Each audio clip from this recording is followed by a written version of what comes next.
देखिए मैप बना है आपको, इसलिए ये मैप बनाया गया है समझाने के लिए।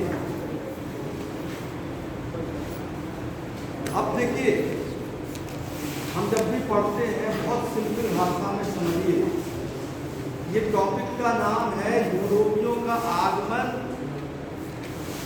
यानी यूरोप का आगमन का मतलब है यहाँ व्यापार। ये नहीं पहली बार इतिहास में जो टॉपिक शुरू हो रहा है उसमें यूरोपीय आए थे। इसके पहले भी भारत में यूरोपीय लोग आ चुके थे।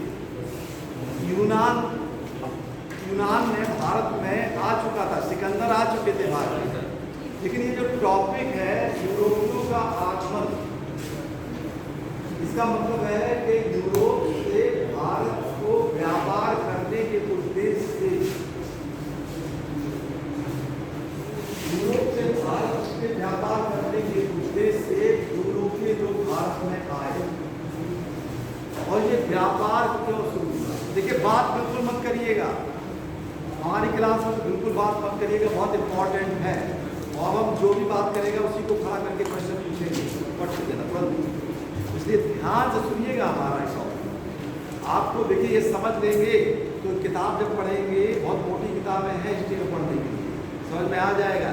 यूसेट से काम चलने वाला नहीं है, यूसेट की तरफ 100 किताब पढ़ लीजिए तो आप बिल्कुल समझिए ध्यान से।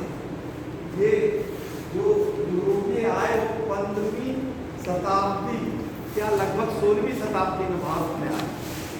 लेकिन वो आए क्यों? यूरोप में से इसी समय व्यापार करने के उद्देश्य से आए क्यों? पहली चीज जब भी पढ़ते हैं तो उसका कारण जानने का प्रयास करते हैं। आए क्यों, ऐसा हुआ क्यों?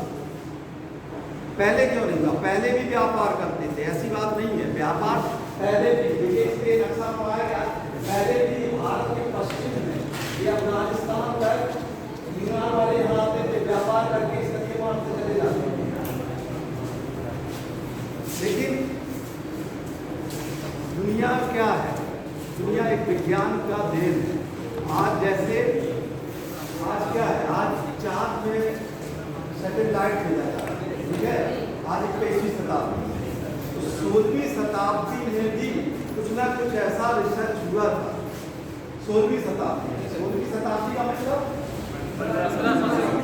1500, देखिए शताब्दी जब 1500 से 1600 के बीच। जब हम 21वीं शताब्दी कहते हैं तो 2000 से 2099 के बीच।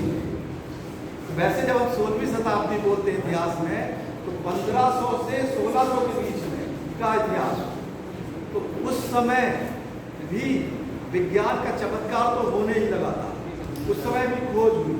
खोज क्या हुई? दिशा सूचक यंत्र की खोज हुई, नाव की खोज हो गई, जहाज बनने लगे। तो इससे जब दिशा की खोज हो गई तो इससे ये पता चल गया है कि हम जिस दिशा से जाएंगे और उस किस दिशा में जाएंगे और फिर हमको किस दिशा में लौट के आना है। आप मैप लगाते हैं गाड़ी पे चल के तो ये पता चलता है कि हम कहाँ पहुँच रहे हैं। तो इससे दिशा का हमेशा फायदा होता है। तो उस समय 15वीं शताब्दी में भी यूरोप में पुनर्जागरण का काल था, ठीक है। पुनर्जागरण मतलब लोगों के मन में वैज्ञानिक विकास की भावना पैदा हो गई। उससे क्या हुआ कि कई देशों ने अपने अपने यात्रियों को दुनिया के एक समुद्र के माध्यम से कई देशों में भेजना शुरू किया। वैसे ही एक पुर्तगाल के राजकुमार थे, उनका नाम था हेनरी द नेविगेटर। उन्होंने भी अपने एक यात्री को समुद्र के मार्ग से भेजा। ये देखिए पुर्तगाल, इसके मैप बनवाया गया है। ये देखिए पुर्तगाल है। आप जब ये मैप देखेंगे तो इंडिया का ही मैप है, लेकिन जब वर्ल्ड का मैप है तो आप देखिए ये अफ्रीका महाद्वीप है और ये पूरा जो बनाया है ये यूरोप का महाद्वीप है। तो यूरोप से इंडिया जाने का मार्ग, ये तो एक पहले वो लोग इधर से आ सकते थे, सीधे यहाँ अरब से आते और ऐसे इंडिया आ जाते, ऐसे आ जाते। बहुत आसान था स्थल मार्ग से। लेकिन स्थल मार्ग से इसलिए नहीं आए कि वहां पर तुर्की ने क्या किया, स्थल मार्ग पे कब्जा कर लिया। तुर्की जो देश था एशिया जो यहाँ पर उन्होंने कब्जा कर दिया। इसलिए यूरोप के लोग यहाँ से व्यापार करने पर हो गए।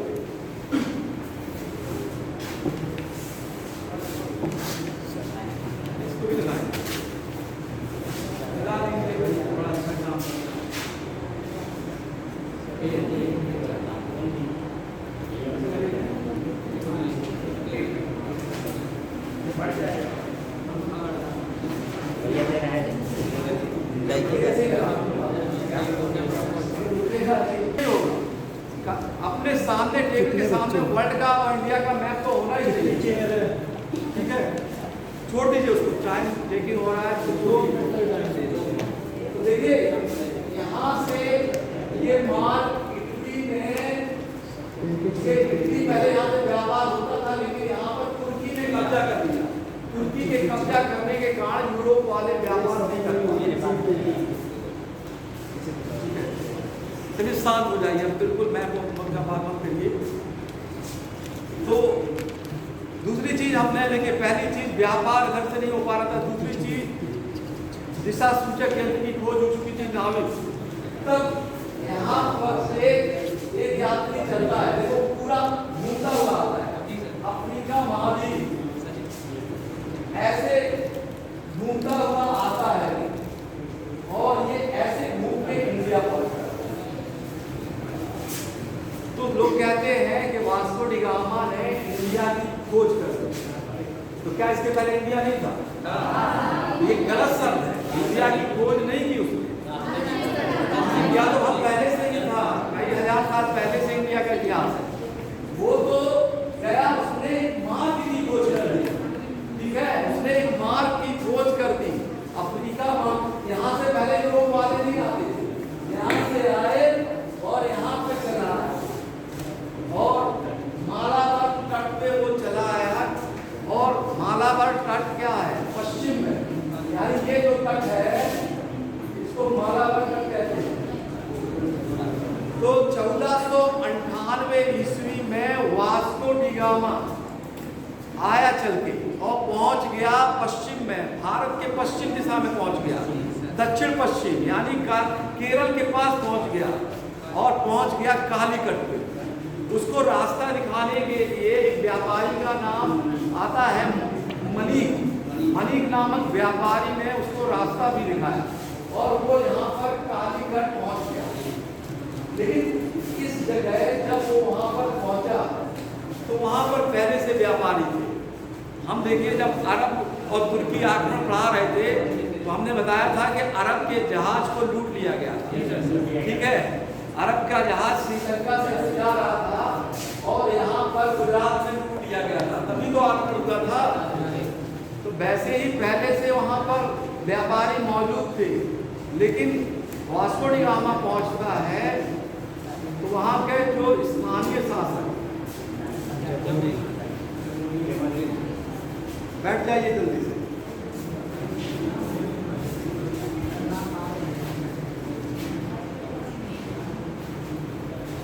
देखिए वास्को डी गामा जब पहुंचता है तो देखिए ध्यान रखिए, यहाँ पर पहुंचा तो उसका स्वागत किया गया। उसका स्वागत वहाँ के एक छोटे राजकुमार राजा थे जिनका नाम था जमोरिन, उसने स्वागत किया वहाँ पर। लेकिन वहाँ पे जो व्यापारी थे, अरब के जो व्यापारी थे, उन्होंने उसका विरोध किया। वो नहीं चाहते थे कि कोई दूसरा व्यक्ति उनके व्यापार में खनन करे।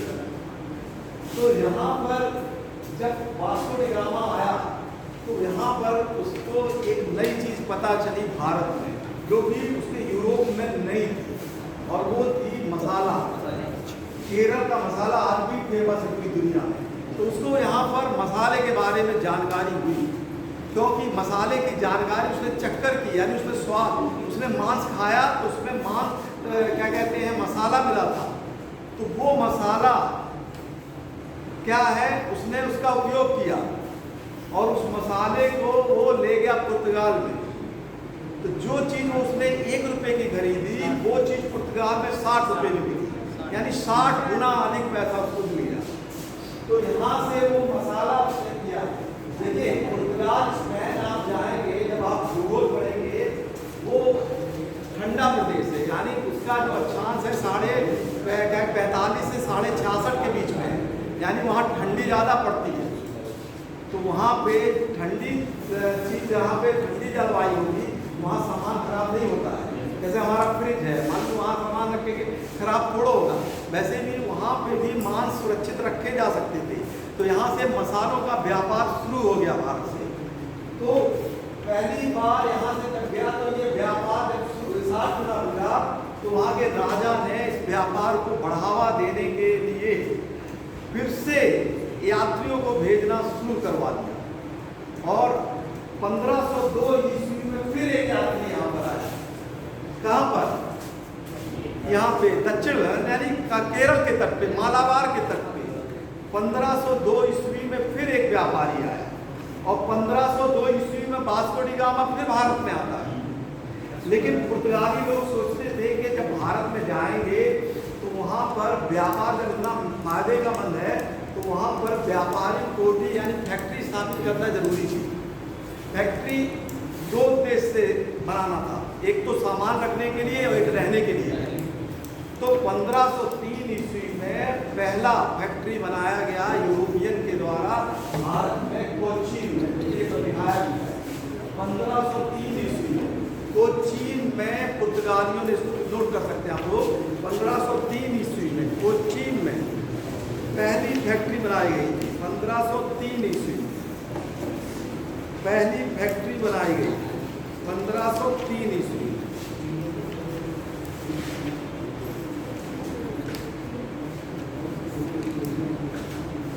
अब पुर्तगालियों ने जब यहाँ पे फैक्ट्री बना दिया तो यहाँ पर पहले से जो लोग व्यापारी थे और पहले से जो शासक थे उनको पर नियंत्रण स्थापित करने के लिए उन्होंने प्रशासनिक नीति अपनाई।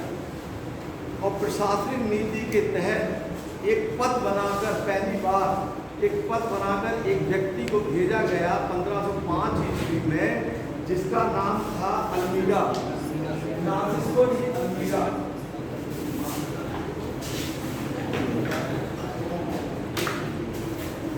देखिए 1505 पुर्तगाल का पहला वायसराय आया भारत में, पहला वायसराय फ्रांसिस्को डी अल्मीडा। ये पहला वायसराय भारत में आया 1505 ईस्वी में। इसने क्या किया, गुजरात के दक्षिण में एक ये दमन द्वीप है, महाराष्ट्र यहाँ पे द्वीप है, उसने क्या किया, द्वीप पर विजय करा दी। इसकी महत्वपूर्ण सफलता थी द्वीप पर विजय करना। ये पहला ऐसा शासक था जिसने युद्ध करके भारत में क्या किया, युद्ध नीति शुरू की, जीत लिया। 1505 ईस्वी में ये आया और इसने द्वीप पर अधिकार कर लिया। और इसने उस समय समुद्र में 3 तुर्की और मिस्र, इसी में 1509 ईस्वी में तुर्की, मिस्र एवं गुजरात के जहाजी बेड़ा को पराजित कर दिया।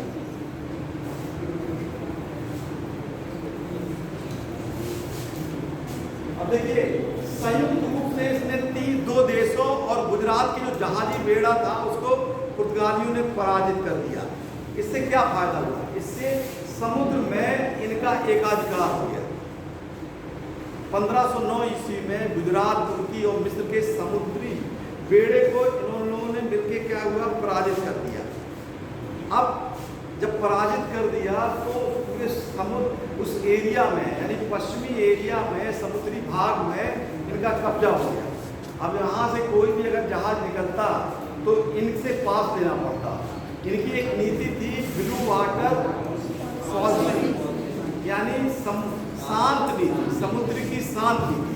कहने का मतलब है कि इनके अलावा वहाँ पर कोई दूसरा कब्जा नहीं कर सकता था।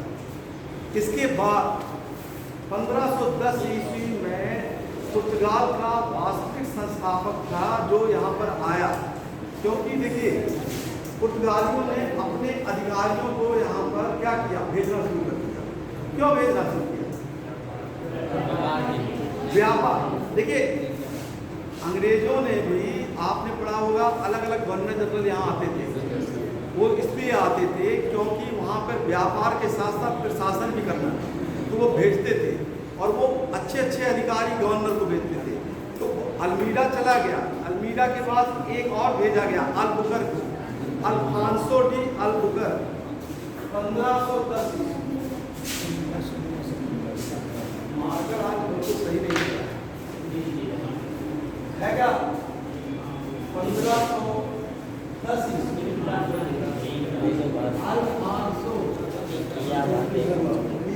अल्बुकर्क।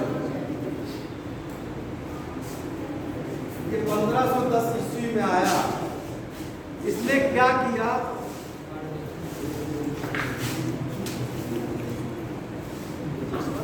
देखिए अल्बुकर्क आता है, ये वास्तविक, ये पूछा जाता है क्वेश्चन कि पुर्तगालियों का वास्तविक संस्थापक कौन था? अल्बुकर्क, ये वास्तविक संस्थापक।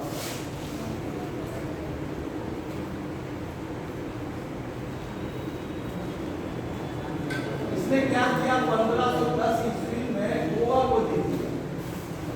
गोवा, यहाँ पे देखिए गोवा है, गोवा, गोवा को इसने जीत लिया। 1510 ईस्वी में इसने गोवा की विजय कर ली। गोवा द्वीप, दमन द्वीप पे तो कब्जा हो ही चुका था गोवा पे। 1510 ईस्वी में जब इन्होंने गोवा को जीता, तब से पुर्तगालियों ने वहाँ ईसाई धर्म का प्रचार भी करना शुरू किया। और अंत में आज़ादी के बाद 1961 ईस्वी में के बाद ही वो लोग गोवा से गए पुर्तगाली। तो ये 1510 ईस्वी में पहली बार क्या अल्बुकर्क ने गोवा को जीत लिया। और 1511 ईस्वी में इसकी बहुत महत्वपूर्ण विजय थी मलक्का और हरमुर। ये देखिए नीचे है सर, हाँ, ये जहाँ श्रीलंका होता है वहाँ, श्रीलंका के पास ये नीचे। देखिए यहाँ पर है सर, इधर है इस साइड में श्रीलंका, ये आपको समझ में आ गया ना बात।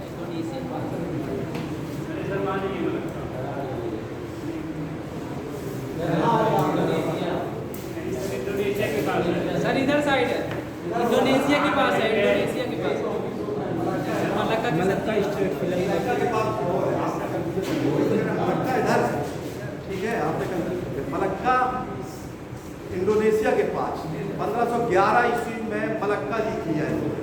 ये कहने का ये मतलब है मलक्का भी समुद्र में था। ये लोग गोवा जीत रहे हैं, दमन जीत रहे हैं, द्वीप जीत रहे हैं, मलक्का जीत लिया इन्होंने 1511 ईस्वी। और अब इसके बाद इन्होंने देखिए नई नीति आई। इन्होंने सोचा, एक चीज आप हमेशा समझिए, कोई भी व्यक्ति आपका सहयोग तभी करेगा जब आप में हम में समानता होगी। ये लोग थे ईसाई धर्म के।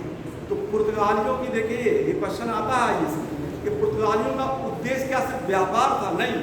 अब इनका देखिए चेंज हुआ। इन लोगों ने ईसाई धर्म का भी तरीका यहाँ पे करना शुरू कर दिया। इसीलिए गोवा में सबसे पहला चर्च इन्होंने बनाया। अंग्रेजों ने नहीं बनाया, पुर्तगालियों ने ये अपना पहला चर्च यहीं पे बनाया गोवा में अपना।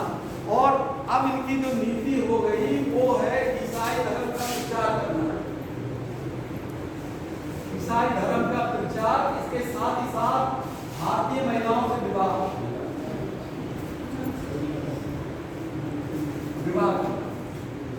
मतलब अब ये यहीं पे रहना चाहते थे कि नीति वैवाहिक संबंध तक आ गई। और इसके साथ ही साथ इनकी सेना हो गई। इनकी सबसे कठिन सेना थी नौसेना, सबसे विख्यात। उसमें इन्होंने क्या किया, भारतीयों को भर्ती भी करना शुरू कर दिया, यानी भारतीयों को पद भी देना शुरू कर दिया। अल्बुकर्क के बाद एक गवर्नर आता है नुन्ना दी पूना या नीनू दी पूना, नीनू दी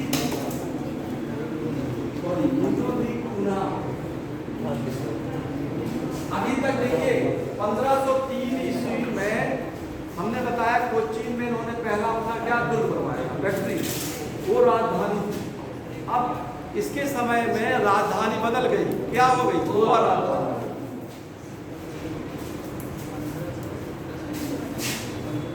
गोवा को राजधानी बनाया।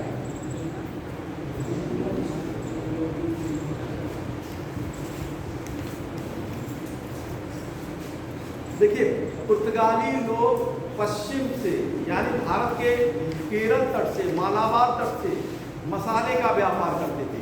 लेकिन जब उन्होंने मलक्का जीत लिया, इंडोनेशिया के आसपास क्षेत्रों में जब जीतने लगे, तो वहाँ से वो क्या करने लगे, व्यापार करने लगे। तो देखिए भारत के दो तट बहुत फेमस हैं, यहाँ पे मालाबार है और ये कोरोमंडल है। तो कोरोमंडल तट से इन्होंने वस्त्रों का व्यापार निर्यात करना शुरू किया, कोरोमंडल तट से। और कोरोमंडल में स्थान है नागपट्टनम, जो इस समय आंध्र प्रदेश है। तो नागपट्टनम को वस्त्र व्यापार निर्यात का केंद्र बना दिया। तो नागपट्टनम को वस्त्र निर्यात का केंद्र,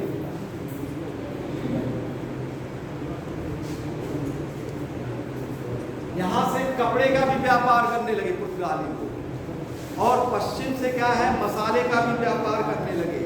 अब पूरे आसपास के समुद्र में इन्हीं के जहाज दौड़ते थे, इसलिए इन्होंने एक व्यवस्था लागू की। इसको क्या कहते हैं? कार्टेज आर्मेड बनता है। कार्टेज आर्मेड व्यवस्था।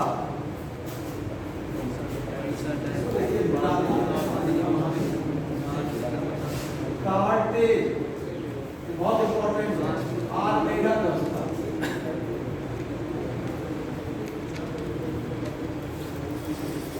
इसके अंतर्गत समुद्र में अगर कोई देश का व्यापारी जहाज से व्यापार करना चाहता है तो वो पुर्तगालियों से उसको परमिट लेने पड़ेगी। यानी समुद्र के अंदर, यानी पश्चिमी समुद्र, खासकर मालाबार, गुजरात से लेके केरल तक के बीच में अगर अरब वाले व्यापारी या कोई व्यापारी अपने जहाज को उस बीच से निकालें तो उसको उनको चुंगी शुल्क देना पड़ेगा, यानी परमिट का एक शुल्क देना पड़ेगा, परमिट।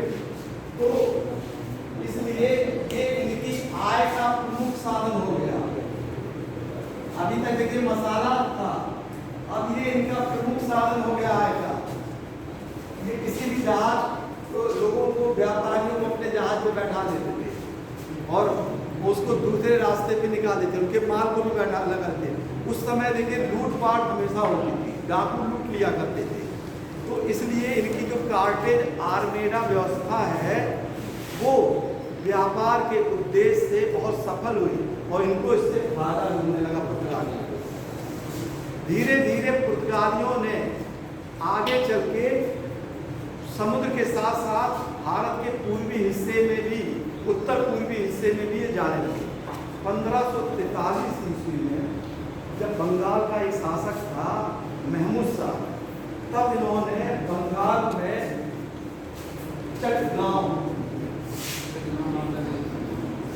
1543 ईस्वी महमूद शाह के काल में चटगांव या सतगांव में अपनी खोली, फैक्ट्री खोली वहां पर बंगाल में। बंगाल में इन्होंने अपनी फैक्ट्री खोल दी, बंगाल में भी ये पहुंच गए। सूरत में ये थे ही, गुजरात के सूरत के आसपास थे ही। अकबर को भी एक बार सूरत में इनसे अपनी कार्टेज आर्मेडा व्यवस्था के तहत जहाज किराए पे लेना पड़ा था। यानी अकबर जब शासक था तो उसको पुर्तगालियों से सहायता लेनी पड़ेगी, क्योंकि मुगल काल में उस समय जहाज नहीं था। ठीक है, औरंगजेब जब आया तब जहाज निर्माण शुरू हुआ, लेकिन अकबर जब शासक था तो जहाज नहीं था, इसलिए पुर्तगालियों को सहायता लेनी पड़ी पुर्तगालियों से। लेकिन पुर्तगाली लोग आगे चल के, चूंकि उनका कोई इस समय विरोधी नहीं आने वाला था, इसलिए वो आगे चल के शासकों को और व्यापार को बहुत परेशान करते। इसी के तहत जहांगीर के काल में जब हम आपको पढ़ा रहे थे तो जहांगीर का एक जहाज था, उसको 1612 ईस्वी में सूरत में लूट दिया। 1612 ईस्वी में सूरत में जहाज लूट दिया जाता है पुर्तगालियों के द्वारा। ये जहाज ये लोग लूट लेते हैं। अंग्रेजों की सहायता से जहांगीर इन पुर्तगालियों को क्या है, पराजित कर देता है। अंग्रेजों की सहायता से, अंग्रेजों की सहायता से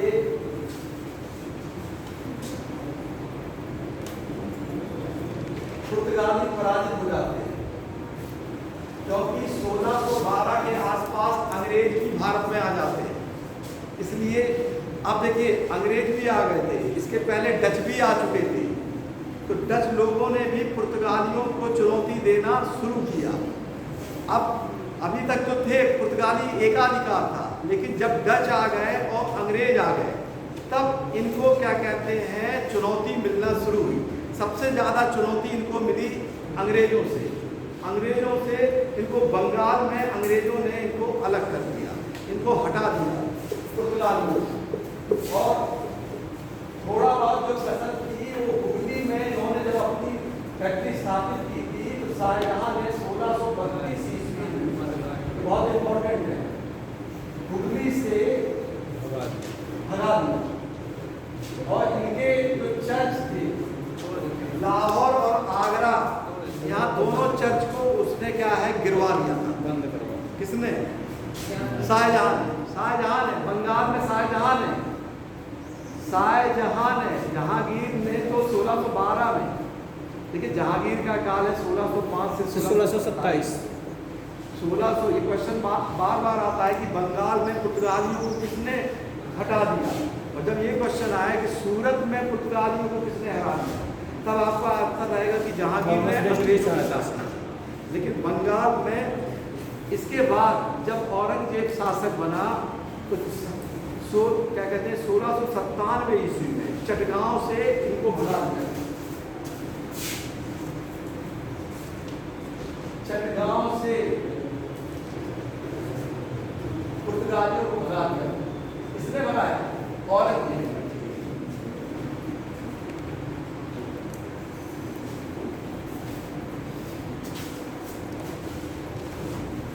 तो पुर्तगाली लोग भारत में आए, लेकिन पुर्तगालियों को चुनौती देने वाले यूरोपियन थे डच और अंग्रेज।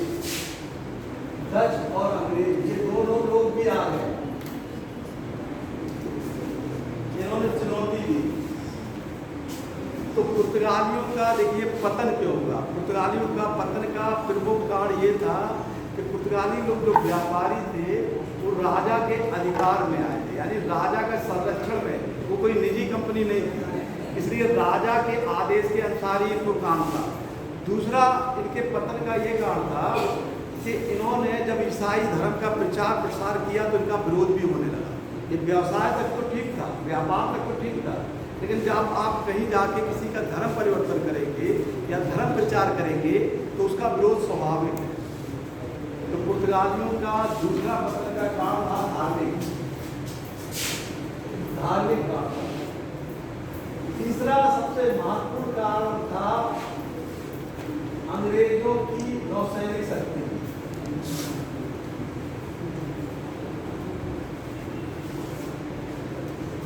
अंग्रेजों की नौसैनिक शक्ति। अंग्रेज लोग आए, उन्होंने पुर्तगालियों को सीधे चुनौती देना शुरू किया। इससे पुर्तगाली अपना व्याप थोड़े ही जगह सिमट के रह गए, वो गोवा तक में ही सिमट के लेके रह गए। जब भारत से वो विदा हो रहे थे तो 3 जगह वो थे, गोवा, दमन, दीव, ये 3 ही जगह बचे हुए। बाकी कोरोमंडल और आसपास क्षेत्रों में जो उनका व्यापार था वो सिमट गया था, कुछ नहीं रहा था। लेकिन पुर्तगालियों की देन भी है, जब पुर्तगाली आए भारत में तो उनकी देन थी। उन्हीं ने सबसे पहले यहाँ पर प्रिंटिंग प्रेस की शुरुआत की गोवा में। गोवा में प्रिंटिंग प्रेस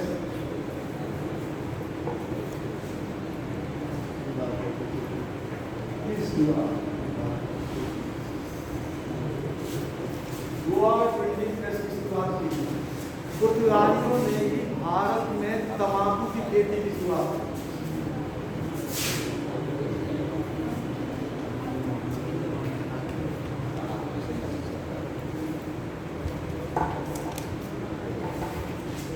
इन्होंने ऐसा तंबाकू के जहांगीर के शासनकाल में दरबारी लोग तंबाकू का इस्तेमाल करने लगे थे, इन्होंने शुरुआत कर दी थी पुर्तगालियों ने।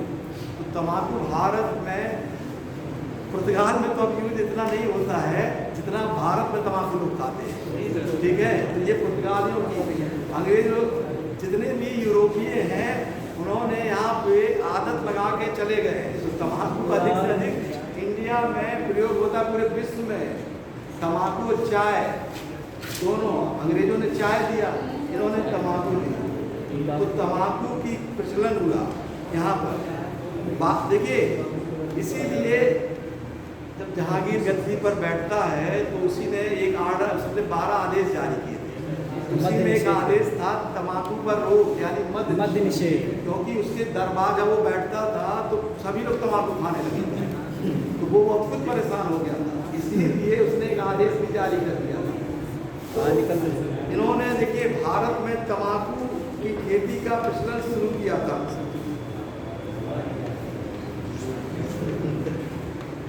और वास्तविक में देखा जाए तो जहाज का निर्माण इन्हीं के द्वारा शुरू हुआ। ये 3 इंपॉर्टेंट जहाज का निर्माण,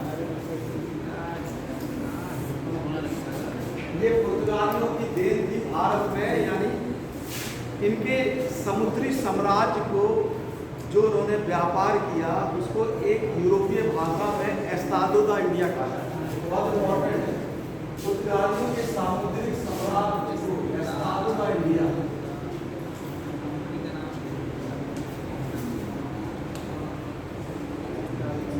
सामुद्रिक साम्राज्य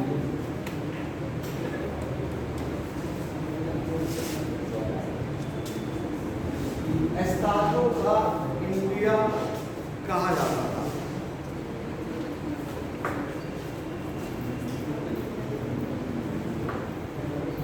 इन्होंने देखिए एक और कला के क्षेत्र में एक कला पुर्तगाली भारत में लेके आए, निर्माण कला की, गौतिक कला। गौतिक कला ये देखिए गौतिक कला क्या है, ये जब कोई भवन बनाया जाता है तो भवन में उसको डिजाइन किया जाता है, यानी मेहराब आकार का। जैसे आप कोई चीज मान लीजिए कोई दरवाजा ऐसे बना है और कोई दरवाजा को आप ऐसे घुमा के करिए तो इसको कहते हैं मेहराब आकार का।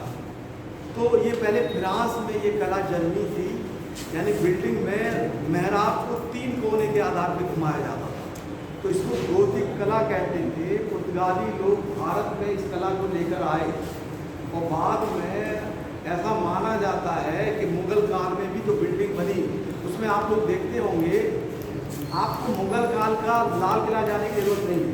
आप किसी भी मस्जिद में जाइए या आप अलमारी का, पुराना अलमारी का एक आकार बनता है, लेकिन प्राचीन काल से ही किसी न किसी का अनुकरण किया जाता है, वही गौतिक कला है। आप अलमारी का एक डिजाइन देखोगे ऐसे बन के, फिर ऐसे और ऐसे बनता है, ऐसे और ऐसे, ये अलमारी की एक जो डिजाइन होती थी इसी को गौतिक कला कहते थे। यही मेहराबदार भी कहते थे। मुगल काल में किले में भी यही बनाया जाता था। मस्जिद में देखेंगे तो वहाँ भी खाने में इसी तरीके का उपयोग किया जाता है। तो ये किसकी देन है? पुर्तगालियों की देन है। ठीक है, इतिहास में देखिए किसकी क्या वास्तविक देन है ये अलग अलग लोग लिख देते हैं, लेकिन फ्रांस में ये कला जन्मी थी, पुर्तगालियों ने भारतीयों को सिखाया। और उसके बाद मुगल काल में जो इमारत बनी, बहुत ज़्यादा इमारत बनी, ज़्यादातर मेहराबदार ही इमारतें बनती थी।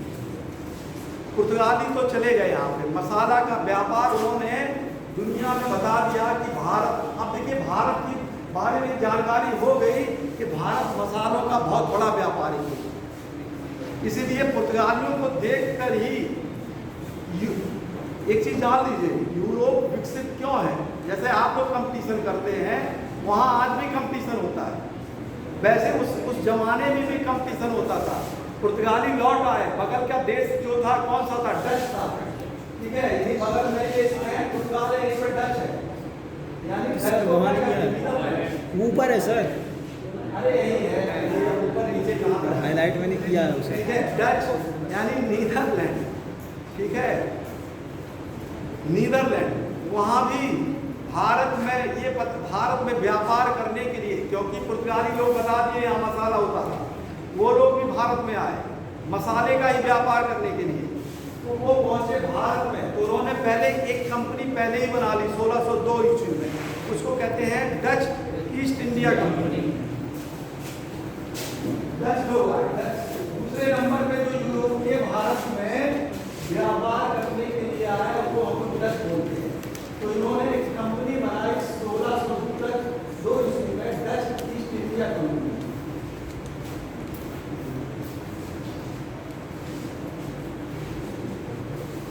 डच ईस्ट इंडिया कंपनी 1602, वहाँ के जो राजा थे उन्होंने 21 वर्ष के लिए भारत को पर, अभी भी ये कंपनी जो थी वो मतलब सरकारी का ही थी, यानी सरकारी अधिकार के तहत आई थी। इसलिए भारत में 21 वर्ष के लिए व्यापार करने के लिए डच कंपनी आई और यहाँ पर उन्होंने एक मुद्रा भी चलाया, शुरुआत की पहले पुर्तगालियों ने भी शुरू की थी। इन्होंने भी एक मुद्रा, उसको कहते हैं गिल्डर, बहुत इंपॉर्टेंट है।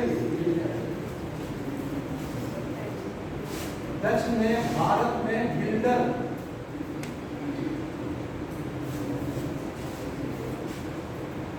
नामक मुद्रा का प्रयोग किया,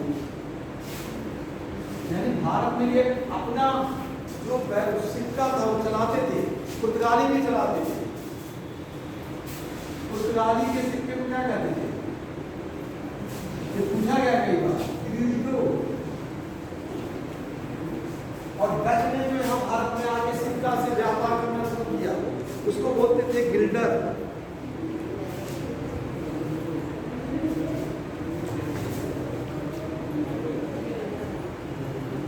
डच लोग मालाबार में आए, जैसे कि वास्को डी गामा आया, लेकिन मालाबार यहाँ के बाद ये लोग यहाँ पे चले आए, इंडोनेशिया के द्वीप के पास पहुंचे। इंडोनेशिया के द्वीप के पास पहुंच गए लोग, तो इंडोनेशिया में भी मसाला बहुत होता था, वहाँ के द्वीप का ही नाम था मसाला का द्वीप। तो डच लोग पहले भारत के जो पश्चिमी तट पे शुरुआत कर रहे थे मसाले का, लेकिन वास्तव में डच लोगों ने व्यापार शुरू कर दिया इंडोनेशिया से। डच ने अपने मसाले का सर्वाधिक उपयोग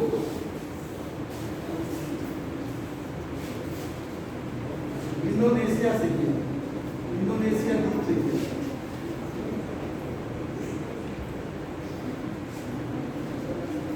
इंडोनेशिया द्वीप से लोग इन्होंने किया, अपने मसाले का व्यापार शुरू किया।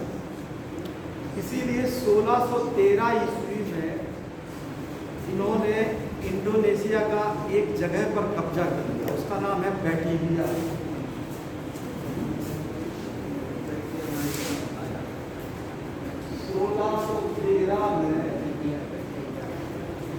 बैटिविया पर कब्जा किया।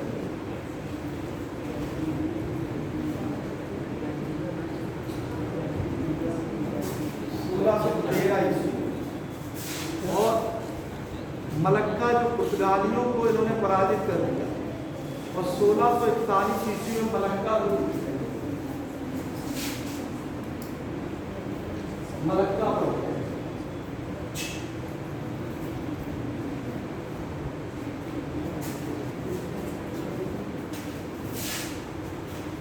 इसके बाद ये श्रीलंका पहुंचे और डच लोग 1658 पे ये सीलोन का विजय कर दिया।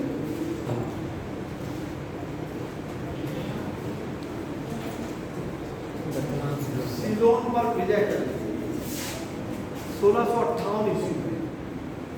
भारत में ये लोग मसाले से ज्यादा इन्होंने ही, देखिए दुनिया में पहले भारत का सूती कपड़ा तो व्यापार होता ही था, भारत से निर्यात होता ही था, लेकिन इन्होंने और पॉपुलर कर दिया। सूती व्यापार का पूरे यूरोप में फेमस करने वाले डच ही थे, डच ने ही किया। और डच भारत के कोरोमंडल तट से सूती कपड़े का व्यापार करने लगे। ये लिख लीजिए, बहुत इंपॉर्टेंट है। डच कोरोमंडल तट से सूती कपड़े का व्यापार करने लगे।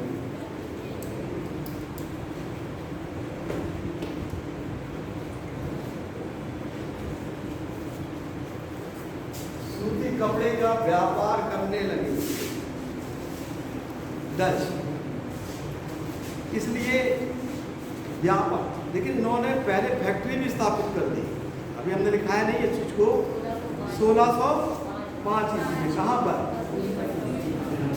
1605 ईस्वी में मुस्लिम पट्टनम में अपनी फैक्ट्री स्थापित।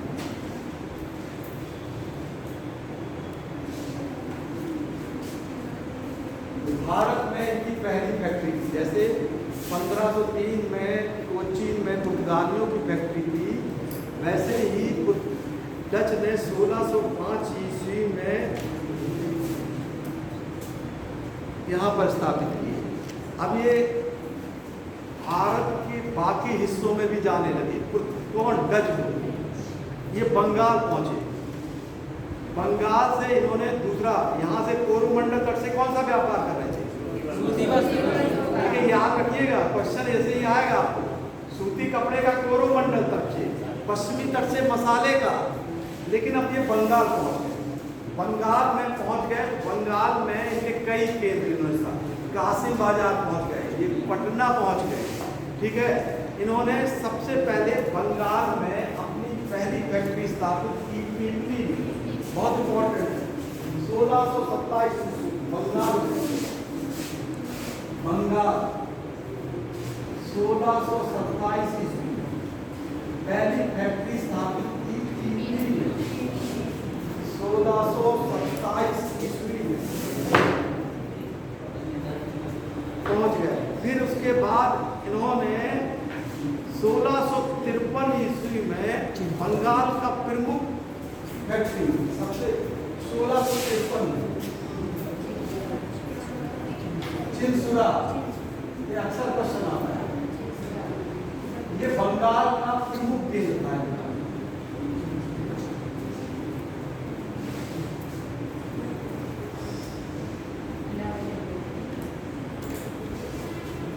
चिनसुरा डच लोगों का बंगाल में प्रमुख केंद्र था और यहीं पे उन्होंने एक किला भी बनवाया जिसको नाम है गुस्ताव कोर्ट।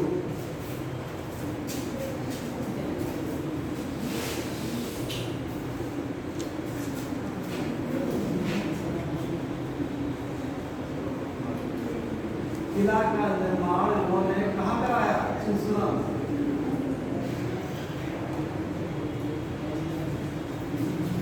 चिनसुरा में करवाया।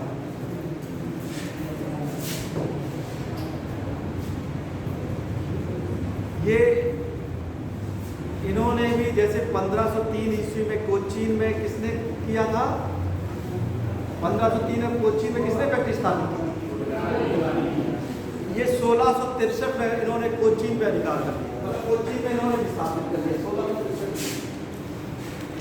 अब ये कोचीन भी पहुंच गए। बंगाल में इन्होंने पीपली, कासिम बाजार, ये सब जगह पर ये स्थापना अपने करने लगे। लेकिन बंगाल से इनका प्रमुख व्यापार 3 चीज का ये प्रमुख व्यापार करते थे। बंगाल में इनका व्यापार क्या? सूती वस्त्र। बंगाल से नील, सोरा, सूती वस्त्र। सोरा और अफीम, ये 3 चीज का व्यापार करने लगे डच लोग। बंगाल में नील, सोरा और अफीम, ये 3 चीज का व्यापार करने लगे और इन्होंने बंगाल के दक्षिण यानी आंध्र के पास एक स्थान पे कब्जा किया था, पुलिकट। इन्होंने 1610 में 1610 ईस्वी में इन्होंने पुलिकट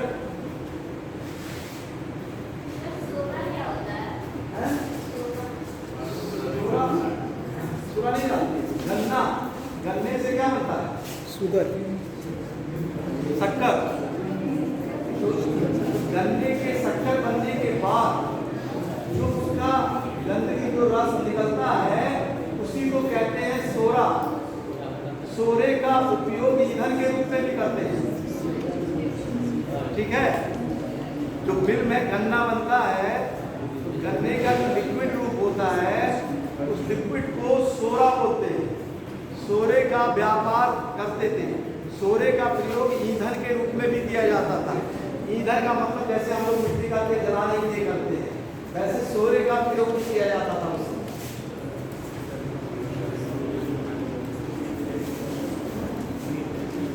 तो 1610 ईस्वी में पुलिकट पे कब्जा किया इन्होंने और वहाँ पर एक सिक्का इन्होंने चलाया एक अलग से। वैसे तो इनका सिक्का हमने बताया था, इनका एक सिक्का जो चलता था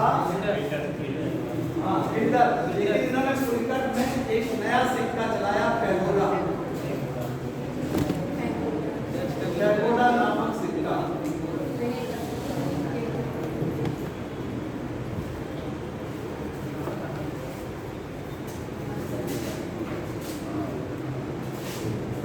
पैगोडा नामक सिक्का जो है इन्होंने चला दिया। ये देखिए बंगाल में पहुंच चुके थे, खतरे की घंटी बजने वाली थी इनके लिए। खतरे की घंटी कैसे बजती थी बताइए? खतरे की घंटी क्यों बजती है आप बताइए, कौन बताएगा? बंगाल में इनके लिए खतरे की घंटी किसने बजा दी? डच को, अंग्रेजों ने। आखिर अभी तक आपको बताया नहीं, पूरे बंगाल में प्लासी युद्ध हुआ, बक्सर का युद्ध हुआ, ये तो बाद में होता है। तो वहाँ कौन जाता है? अंग्रेज पहुंच जाते हैं। देखिए अंग्रेज भारत में 1600 ईस्वी में उन्होंने कंपनी बनाई थी, वो भी भारत में आ गए थे। जैसे जैसे पुर्तगाली और डच भी फैल रहे थे, वैसे अंग्रेज भी बंगाल में भी चले गए थे। तो उस समय अंग्रेजों का लड़ाई बंगाल के नवाब से हो रही थी। नवाब क्या है, इनको व्यापारिक सुविधाएं दे रहा था। अभी हमने देखिए बताया है, नील सोरा का लोग व्यापार कर रहे थे। अंग्रेज लोग नवाब को मना करते थे कि आप उनको मत दीजिए व्यापारिक सुविधाएं, क्योंकि ये जो व्यापार करते थे वहाँ के बंगाल के नवाब ही इनको देते थे सुविधाएं। तो अंग्रेजों की लड़ाई इसीलिए थी। तो अंत में जब नवाब नहीं माने तो डायरेक्ट अंग्रेजों ने डचों से युद्ध ले लिया और 1759 ईस्वी में एक इम्पोर्टेंट युद्ध लड़ा गया। इस युद्ध को कहते हैं बेदारा का युद्ध।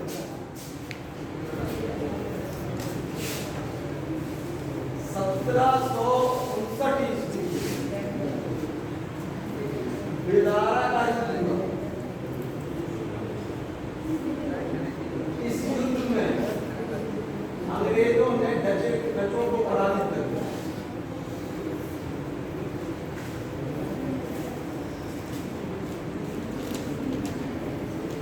और पूरी तरह से भारत से ये इनका व्यापार समाप्त हो गया। ये ऐसा युद्ध था कि अंग्रेजों ने इनको खत्म कर दिया। अंग्रेजों ने पुर्तगालियों को भी एक तरह से नष्ट किया, डचों को भी पराजित कर दिया, यानी डच भी खत्म हो गए 1759 ईस्वी में। इसके बाद व्यापारियों में तीसरा क्रम है अंग्रेजी आते हैं, ठीक है। तीसरा क्रम है अंग्रेज का, अंग्रेज लोगों का। तो तीसरे ही क्रम में हम आपको बता देते हैं कि ब्रिटिश सरकार यानी अंग्रेज लोग भारत में कैसे आए। पुर्तगाली मसाले का व्यापार उन्होंने फेमस किया, लेकिन डच लोग सूती कपड़े का व्यापार करके यूरोप में फेमस हो गया। इसलिए यूरोप में जब खबरें ये छपने लगी कि भारत के क्या है कपड़े का व्यापार बहुत आसान है करना, इसलिए इंग्लैंड में एक कंपनी बन गई। वो कंपनी भारत में व्यापार करना चाहती है। क्या करना चाहती है? आप लोग देखिए बहुत इंपॉर्टेंट चल रहा है, एक मिनट बंद कर दीजिए। कुछ लोग जैसे हिल डुल रहे हैं ना, तो हमारा तो 1599 ईस्वी में एक कंपनी बनती है, merchant of and H vendors, ये कंपनी बनती है। इस कंपनी को भारत में व्यापार करने के लिए अनुमति मिलती है, लेकिन पहला अंग्रेज यात्री होता है जो भारत आता है, उसका क्या नाम था? नहीं नहीं, तो गलत बात है। पहला अंग्रेज यात्री जो भारत में आया वो हॉकिंस नहीं था, मिडेनहाल था। मिडेनहाल आया था, जो स्थलीय मार्ग से, इसको लिख लीजिए। पहला अंग्रेज यात्री मिडेनहाल भारत में स्थल मार्ग से आया था।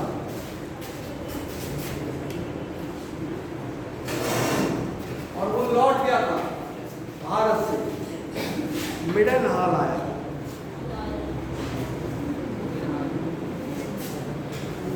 लेकिन जब 1599 ईस्वी में एक कंपनी बन गई, इस कंपनी,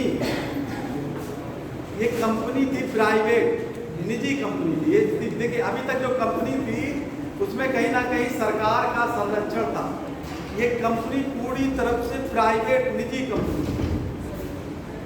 तो इसको व्यापार करने के लिए उस समय की महारानी थी जिनका नाम था एलिजाबेथ। उन्होंने 15 वर्ष के लिए पूर्वी दिशा में, यानी इंग्लैंड ये है मान लीजिए, और भारत ये है, यानी पूर्व दिशा, पूर्वी दिशा में व्यापार करने के लिए अनुमति मिली।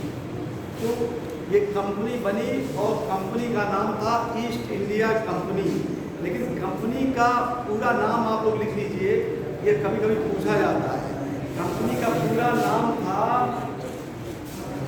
देख लीजिए, the governor and company, the governor and company, the governor and company of merchant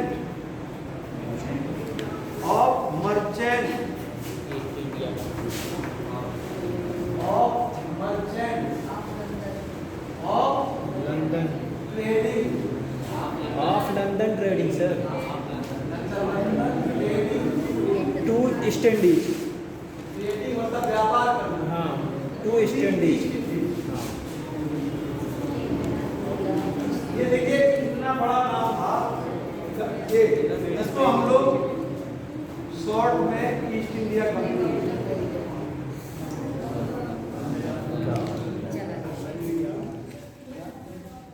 ये कंपनी थी,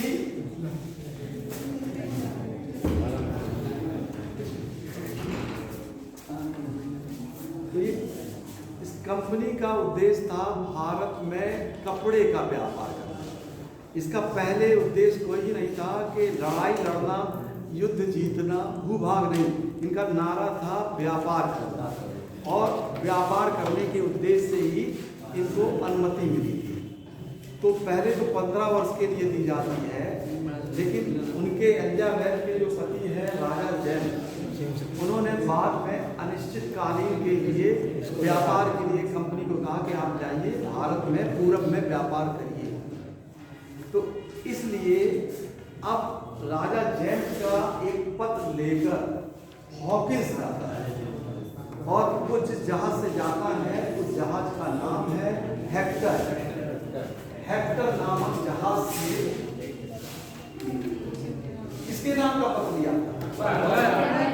अकबर। लेकिन जब पहुंचता है तो अकबर तो मर ही जाते हैं, अकबर तो रहते ही नहीं। तो कौन रहता है? जहांगीर के पास वो पहुंचता है सूरत में। सूरत में पहले से ही पुर्तगाली लोग थे, पुर्तगाली लोग पहले थे।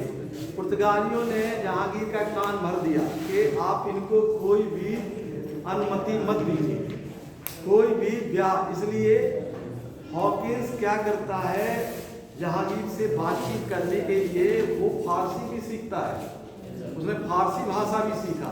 तो जब जहांगीर से वो बातचीत करता है तो जहांगीर खुश हो जाता है, और जहांगीर ने उसको 400 का मनसब का पद दे दिया, 400 एक पद दिया मनसब का। लेकिन सूरत में पहले से ही पुर्तगालियों के होने के नाते अंग्रेजों को सफलता नहीं मिली थी। लेकिन उसी बीच एक घटना घट गई। कौन सी? 1612। क्या घटना घटी? ये उसमें पुर्तगालियों द्वारा इनके जहाजी बेड़े को लूट लिया गया। देखिए, जब उसको सफलता नहीं मिल रही थी, लेकिन पुर्तगाली ने गलती कर दी, मुगल जहाज को लूट लिया सूरत में 1612 ईस्वी में। तो जहाज में मुगल के पास, हम बार बार बता रहे हैं इस चीज को, उनके पास जहाज नहीं, और ये तो जहाज से ही आए थे। कौन? पुर्तगाली, अंग्रेज लोग जहाज से ही आए थे। तो अंग्रेजों के पास जहाज था, इसलिए मुगल को अंग्रेजों से सहायता लेनी पड़ी। ये लोग जहाज से आने का मतलब था, उस समय बार बार कह रहे हैं, जब भी जहाज से सफर होता था तो लूट खसुट होती थी, इसलिए लोग सेना लेके चलते थे, यानी अपनी रक्षा करने के लिए चलते थे। इसलिए उस समय के अंग्रेज का एक कैप्टन था जिसका नाम था कैप्टन बेस्ट। उसने क्या किया, जहांगीर को सहायता कर, और जहांगीर को सहायता करने के कारण सूरत में पुर्तगालियों को पराजित कर दिया। इसकी पराजय को देखकर जहांगीर खुश हो गया और उसने कहा सूरत में इनको व्यापार करने की अनुमति दे दी, लेकिन अस्थायी रूप से, अभी स्थायी रूप से व्यापार करने की अनुमति नहीं मिली। तो हॉकिंस आया तो, लेकिन उसको कोई सफलता नहीं मिली। इसलिए हॉकिंस व्यापार के उद्देश्य से सफल नहीं हो पाया। हॉकिंस के बाद दूसरा यात्री भी आता है, दूसरा यात्री भी सफल नहीं होता है। तीसरा यात्री आता है टॉमस रो। टॉमस रो जब आता है 1615 ईस्वी, उस समय जहांगीर एक युद्ध लड़ते हैं। अब आप लोग बताइए, हम पढ़ा चुके हैं कि जहांगीर जब टॉमस रो आता है किसके खिलाफ युद्ध लड़ रहे थे?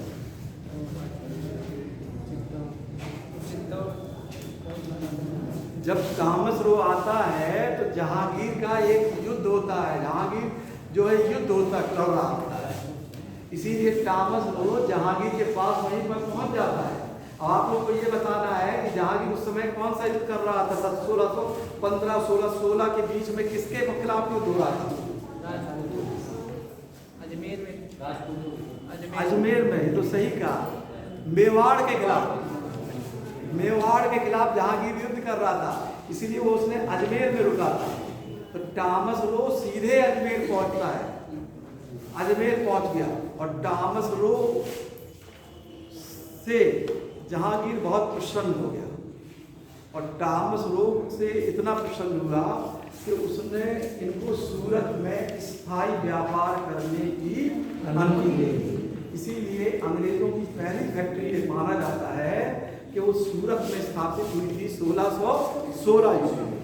तो अंग्रेजों ने 1616 ईस्वी में सूरत में अपनी पहली फैक्ट्री स्थापित, स्थायी रूप से। देखिए, इसको समझिएगा, पहली फैक्ट्री स्थापित। वैसे वो दक्षिण में 1611 में पहुंच चुके थे, दक्षिण भारत मुस्लिपट्टनम, लेकिन वो उनकी अस्थायी फैक्ट्री थी। सूरत में इनकी पहली फैक्ट्री हुई 1616 ईस्वी में। अंग्रेज लोग सूरत में व्यापार करने लगे। पहले वो यहाँ से कपड़े खरीदते थे और लंदन ले जाते थे। लंदन जब ले जाते थे तो यहाँ कपड़े का मुँह मांगा दाम, भारतीय जो कारीगरी थी बहुत फेमस थी, तो सिले सिलाए वस्त्र खरीदते थे। इसलिए वहाँ भी क्या कहते हैं, बहुत डिमांड होने लगी लंदन में भी। तो इसीलिए लंदन में और भी कंपनी बनने लगी, ईस्ट इंडिया कंपनी के खिलाफ कई कंपनी बनने लगी। अब अंग्रेजों ने पश्चिम में, सूरत में तो व्यापार किया ही, वो लोग पूर्वी तट पे पहुँचे 1632 ईस्वी में। उस समय देखिए, पूर्वी तट पे गोलकुंडा का एक राज था। तो गोलकुंडा के राज से उनको व्यापार करने की अनुमति मिल गई। इसको इतिहास में कहते हैं, इस फरमान को सुनहला फरमान, ये बहुत इंपॉर्टेंट है। 1632 ईस्वी अंग्रेजों को गोलकुंडा के सुल्तान से सुनहरा फरमान प्राप्त, जिसके तहत गोलकुंडा में, इनको पूरे गोलकुंडा में व्यापार करने की अनुमति मिल गई। इसके बाद ये दक्षिण गोलकुंडा यानी दक्षिण में यहाँ पर इसको याद रखिए। इसके बाद ये एकदम पूरब में पहुंचे उड़ीसा। उड़ीसा में इन्होंने अपनी फैक्ट्री स्थापित की बालासोर। 1633 ईस्वी में बालासोर में अपनी फैक्ट्री स्थापित।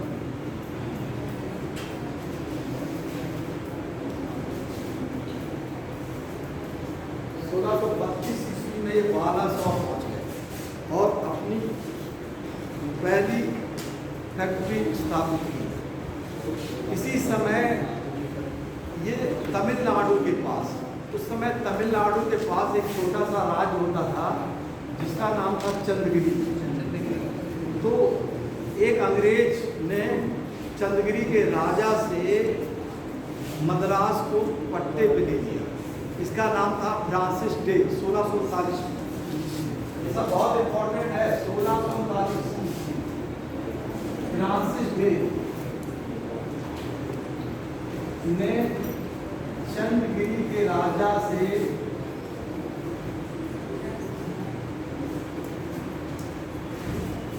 मद्रास को पट्टे में दे दिया।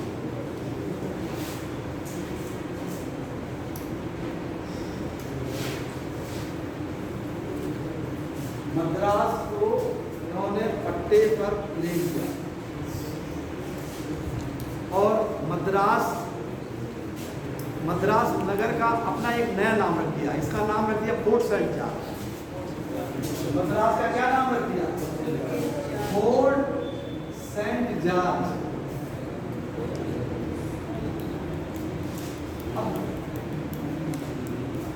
लेकिन मद्रास का अंग्रेजों ने अपना नाम चेंज कर दिया। जैसे कलकत्ता का फोर्ट विलियम उन्होंने रखा, वैसे ही मद्रास का नाम रख दिया फोर्ट जैसा। और मद्रास के अंतर्गत गोलकुंडा भी कर दिया, सारी बस्तियां कर दी। ये लोग देखिए धीरे धीरे अपना काम कर रहे थे, अभी किसी से भीड़ में नहीं जा रहे थे, मद्रास में स्थान। अब इसके बाद 1661 में ब्रिटेन के एक राजकुमार थे जिनका नाम था चार्ल्स। इनका शादी होती है किससे? कैथोलिक पुर्तगाली राजकुमारी से। कैथरीन। क्या नाम था? कैथरीन। कैथरीन से। देखिए उनकी शादी होती है पुर्तगाली रानी से। तो पुर्तगाली लोग पहले बंबई में पुर्तगालियों का अधिकार था, तो दहेज के रूप में राजकुमारी के साथ दहेज में बंबई अंग्रेजों को मिल गया। यानी पूरा बंबई दहेज में मिल गया किसको? राजकुमार चार्ल्स को। 1661 ईस्वी में बंबई दहेज में राजकुमार चार्ल्स को मिल गया।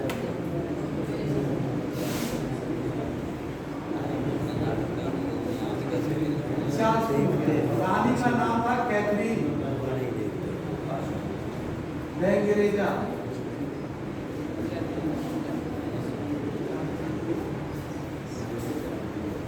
ईस्ट इंडिया कंपनी ने क्या किया? राजकुमार से बंबई को पट्टे पे ले लिया।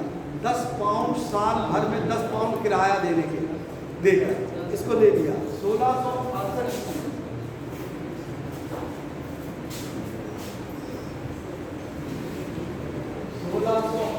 ईस्वी में 10 पाउंड वार्षिक किराए पर ईस्ट इंडिया कंपनी ने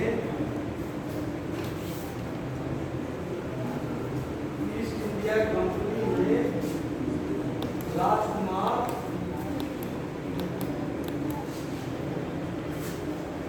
चार्ल्स से ले लिया।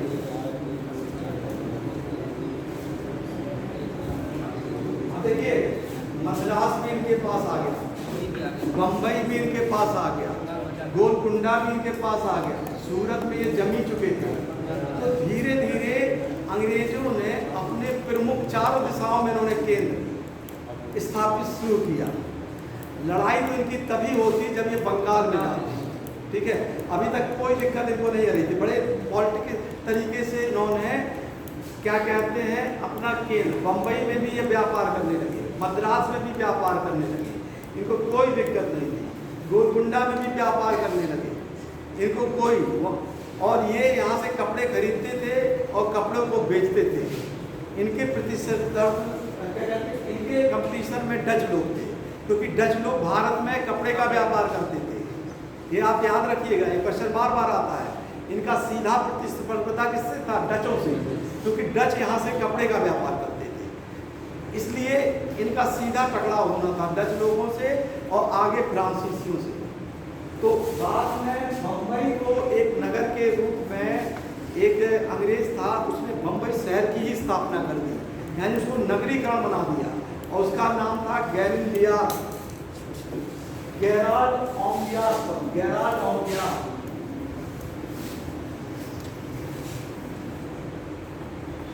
ने बम्बई शहर की स्थापना की।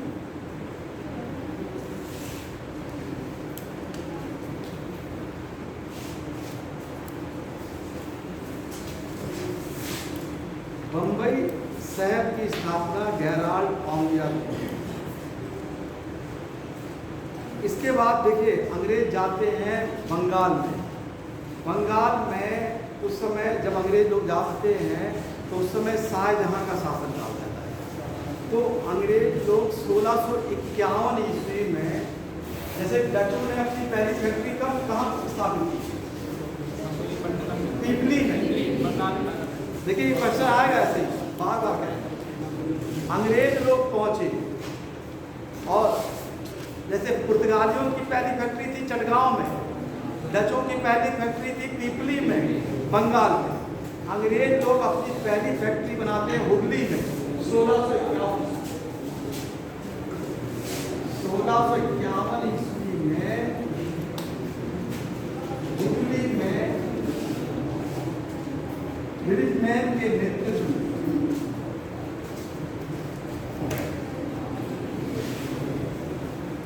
पहली फैक्ट्री।